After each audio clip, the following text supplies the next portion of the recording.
అందరికీ నమస్కారాలండి. మీ అందరికీ తెలుసు అమరావతి రాజధాని కృష్ణానది పక్కన ఇటు గుంటూరు అండ్ విజయవాడ మధ్యలో నిర్ణయించింది. అయితే ఇక్కడ 217 చదరపు కిలోమీటర్లో ఈ అమరావతి రాజధాని కట్టడానికి ఆ రోజు నిర్ణయించడం ముఖ్యమంత్రి గారు.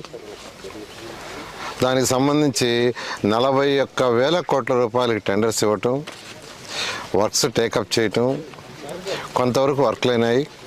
అదేవిధంగా అధికారుల కోసం బిల్డింగ్స్ దాదాపు 3,600 బిల్డింగ్స్, కొన్ని అయితే 90% అయిపోయినాయి, కొన్ని 80% అయినాయి, కొన్ని 70% అయినాయి. అయితే గత ప్రభుత్వం 3 ముక్కలు ఆటాడుతూ దాన్ని యాక్చువల్గా నిర్మాణం చేసింది. అయితే మళ్ళా ప్రభుత్వం వచ్చే ముందే ముఖ్యమంత్రి గారు చాలా క్లియర్గా చెప్పారు, ప్రభుత్వం రాగానే వెంటనే అమరావతిని టేకప్ చేస్తామని రైతు సోదరులందరికీ చెప్పడం జరిగింది. అంటే ఇక్కడ రైతు సోదరులు కేవలం 58 రోజుల్లో 58 డేస్లో వాళ్ళు 34,000 ఎకరాలు ల్యాండ్ ఇచ్చారు. ఇక్కడ మా ముఖ్యమంత్రి గారి మీద నమ్మకంతో.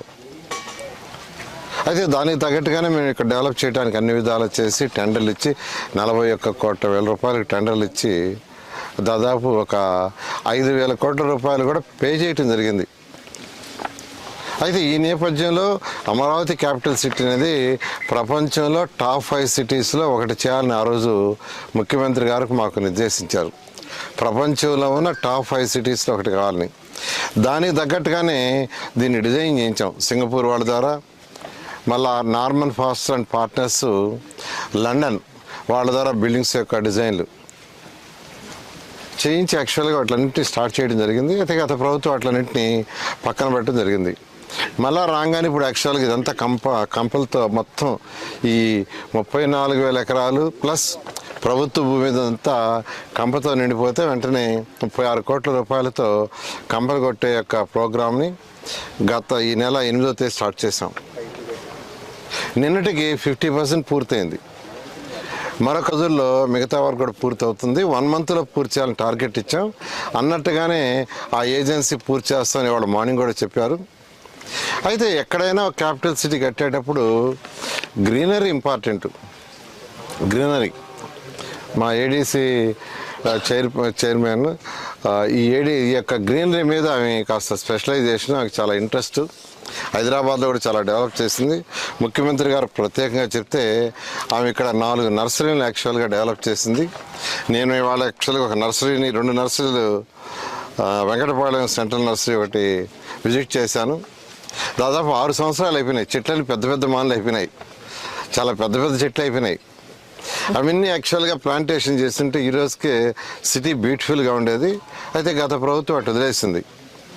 అదేవిధంగా ఇక్కడ అమరావతి క్యాపిటల్ సిటీలో 4 పెద్ద పార్కులు, ఒకటి శాఖమూరు సెంట్రల్ పార్క్ అంటాం. అంటే ఈ మొత్తానికి సెంట్రల్గా ఒక పెద్ద పార్కు 300 ఎకరాల డిజైన్ చేసాం. దాంట్లోనే 50 ఎకరాలు ఒక రిజర్వాయర్ ఉంటుంది. దాంట్లో బోటింగ్ గీటింగ్ అన్నీ ఉండేట్టుగా చేసాం. సో అటువంటి శాఖమూరు సెంట్రల్ పార్క్ ఒకటి 300 ఎకరాల్లో డిజైన్ చేసాం. దాంట్లో డిఫరెంట్ యాక్టివిటీస్ ఉండేటట్టుగా టెండర్లు ఇచ్చి ఏజెన్సీస్ కూడా ఇచ్చాం.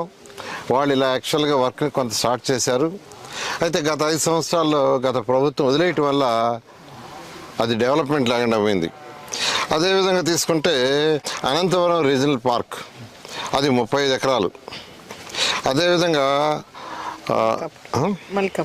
మల్కాపురం పార్క్ తీసుకుంటే 21 ఎకరాలు. ఇవి కాకుండా రిజర్వాయర్స్, ఒకటి Sakhamuru reservoir 50 acres water pond. అదేవిధంగా మనకు నీరుకొండది వచ్చి 500 ఎకరాలు. 500 ఎకరాల్లో దాన్ని వాటర్ లేక్, ఒక మంచి లేక్ చేసి బోటింగ్ గీటింగ్ అంతా చేసి చేయటం జరుగుతుంది. అట్లా కృష్ణాయపాలెం రిజర్వాయర్ ఒకటి. Greenery and blue both. అంటే ఉత్తర రోడ్లు వేయటం, బిల్డింగ్లు కట్టడమే కాదు, ఇక్కడ ఎన్విరాన్మెంట్ చక్కగా చల్లబడాలంటే గ్రీనరీగా చెట్లు ఉండాలి. అదేవిధంగా పిల్లలకి యాక్టివిటీ ఉండడానికి పార్కులు ఉండాలి. ఆ పైన చేసింది బఫరు, ఇటుపక్క అటుపక్క 20 నుంచి 30 మీటర్లు బఫర్ వస్తుంది. అక్కడ కూడా ట్రీ ప్లాంటేషన్స్, గార్డెనింగ్ డెవలప్ చేయటం జరుగుతుంది. అలా అమరావతి క్యాపిటల్ సిటీలో బిల్డింగ్స్ కట్టడం, రోడ్లు వేయటమే కాదు, మంచి ఎన్విరాన్మెంట్ ఉండాలా, క్లైమేట్ కూడా దాని యొక్క వాతావరణం కూడా యాక్చువల్గా సరిగా ఉండాలి, హాట్నెస్ తగ్గాలి, ఆక్సిజన్ బాగా పెరగాలి. వీటన్నిటిలో దృష్టిలో పెట్టుకొని గ్రీనరీ, బ్లూ ఈ రెండింటి డెవలప్ చేయడంలో ఈ యొక్క పార్కులు కానీ లేదా ఈ యొక్క కెనాల్స్కి బోత్ సైడ్ డెవలప్ చేయటం కానీ, అదేవిధంగా పాండ్స్ ఏదైతే రిజర్వాయర్స్ ఇవన్నీ కూడా డెవలప్ చేయడం జరిగింది. ఇవాళ నేను విజిట్ చేశాను. ఇవాళ యాక్చువల్గా మేడం గారికి యాక్చువల్గా ఆదేశించాను ఇవన్నీ కూడా 6 నెలల్లో పూర్తి చేయమని.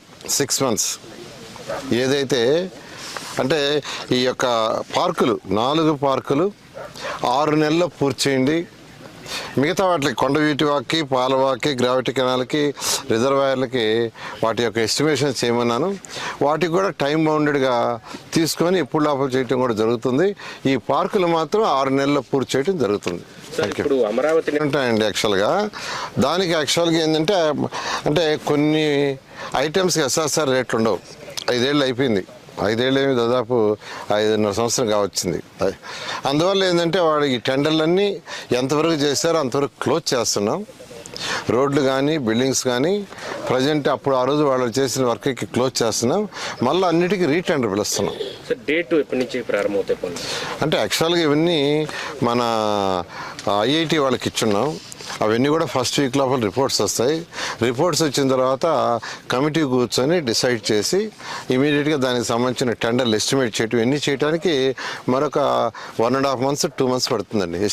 ఫస్ట్ కమిటీలు కూర్చోవాలా, కమిటీలు డిసైడ్ చేయాలా, దాన్ని అథారిటీలో పెట్టాలా, అథారిటీ అయిన తర్వాత క్యాబినెట్లో పెట్టాలా, ఈ అప్రూవ్ తీసుకున్న తర్వాత ముందుకు పోవటానికి మొత్తానికి. అందుకనే డిసెంబర్ అన్నాం. ఇప్పుడు మనం వచ్చి ఆగస్టులో ఉన్నాం, 24 ఆగస్ట్ అయిపోయింది అనుకుంటే September, October, November and December నెలలో ఎప్పటి నుంచి అయినా వర్క్ స్టార్ట్ చేసేది జరుగుతుంది.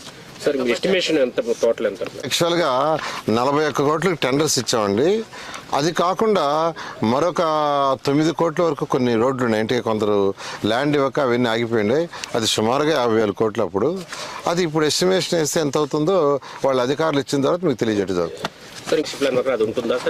యాక్చువల్గా ఇక్కడ అంబేద్కర్ స్టాచ్యూ పెట్టాలని అంతా చేసి టెండర్లు ఇచ్చి వాళ్ళు కొద్ది వర్క్ కూడా స్టార్ట్ చేశారనుకుంటానండి.